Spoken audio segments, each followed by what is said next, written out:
গ্রামের প্রত্যেকটা বাড়িতেই কিন্তু শাকসবজিতে ভরপুর এ সময়ে, যেহেতু শীতকালে বেশি শাকসবজি পাওয়া যায়। আসসালামু আলাইকুম এভরিওয়ান, আমি মৌসুমি। আজকে আমি আমার রান্নাগুলো দেখাবো আর গাছ থেকে আমি কতটা ফ্রেশ টাটকা শাকসবজি তুলে নিতেছি। আজকে শাক নেব না, অন্যান্য দিন আমি শাকগুলো তুলি, আমার যেহেতু শাকও বেশি পছন্দের।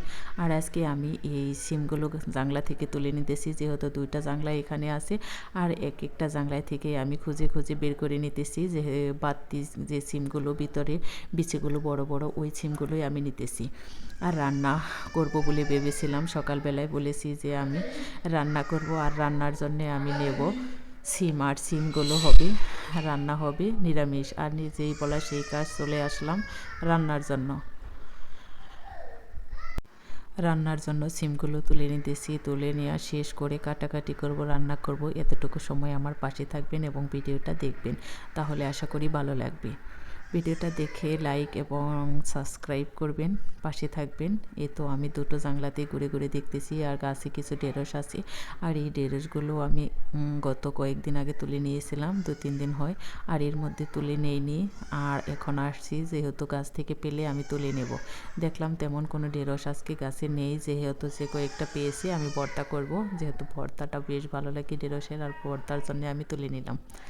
আর খুব খুঁজে খুঁজে নিতেছি, বড় বড় ঢেঁড়সগুলো দেখা গিয়েছে যে অনেক বড় হয়ে বাড়তি হয়ে গেছে। ঢেঁড়স কিন্তু অনেক তাড়াতাড়ি বাড়তি হয়ে যায়, যার কারণে প্রতিদিনই তুলতে হয়। আর এই তো আমি আরও কিছু সিম নেব, শেষের দিকে দেখাবো আমি কতগুলো নেই আর কাটাকাটি করি।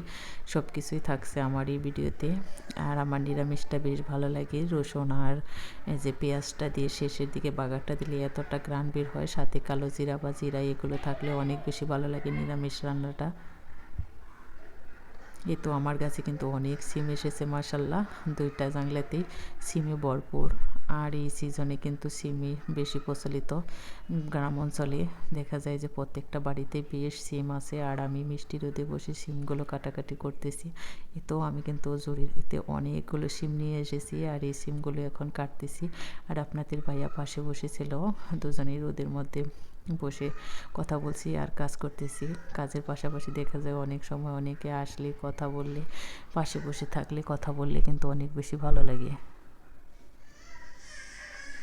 আর এইভাবে কেউ সিম খান কি না জানি না, আমি কিন্তু আস্ত এই সিমগুলো দিয়েছি, আর এইভাবে খেলে আমার কাছে ভালো লাগে। আর আসলে আগে এভাবে কিন্তু অভ্যস্ত ছিলাম না। এই বাড়িতে আসার পরে যেমন আমরা অনেকগুলো মানুষ ছিলাম, বেশি বড় ফ্যামিলি।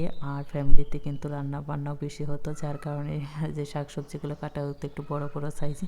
সিম ঢেঁড়স এগুলো দেখা যেত যে কাটতো না, আর পটলের শুধু মাঝখান দিয়ে ফালি করতো। এইভাবেই খেতাম, তখন থেকে অভ্যাস হয়ে গেছি। আর নিজের কাছ থেকে ভালো লাগতো, একটু রান্না করলে একটু আস্তে আস্তে থাকতো, তা না হয় গলে যেত। আর নিরামিষটা একটু এভাবেই রান্না করব, দেখা যাবে যে শেষের দিকে একটু গলা গলা ভাব হবে, আর খেতেও কিন্তু ভালো লাগে। এই তো আমি বটি দিয়ে সবগুলোই কেটে নেব আস্তে আস্তে, আর এখানে কথাও বলতেছি, কাটাকাটি করতেছি। এভাবেই কিন্তু ভালো লাগে কাজ করতে।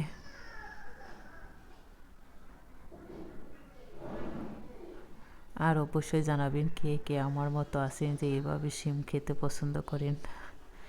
আস্ত কেউ থাকলে অবশ্যই আমাকে জানাবেন। এরপর আসলাম রান্না করতে, রান্নাটা প্রায় শেষের দিকে আপনাদের সাথে শেয়ার করতেছি। আর আমি তো মাটির চুলাতে রান্না করি, কিন্তু আমার মাটির চুলাটা আজকে লেপে দিয়েছি, যার কারণে আজকে আমি এখানেই রান্না করতেছি গ্যাসে, ঘরের ভেতরে। আর এই তো বাগার দিয়ে দিলাম রসুন আর পেঁয়াজ দিয়ে, এতটা গ্রান বের হচ্ছে, অনেকটা সুঘ্রাণ, নিজের কাছে অনেক বেশি ভালো লাগে। তো আঠালো ঝোল ঝোল অনেক বেশি মজা হয়েছিল, খেয়েছি। আর এখানে আমি ট্যাংরা মাছ দিয়ে রান্না করেছি বেলকপি, দুটাই রান্না শেষ আমার। আর ভাতটা কুকারে বসিয়ে দিয়ে এখন নিজে থেকে ফ্রেশ হব, আর নিজের কাজগুলোই শেষ।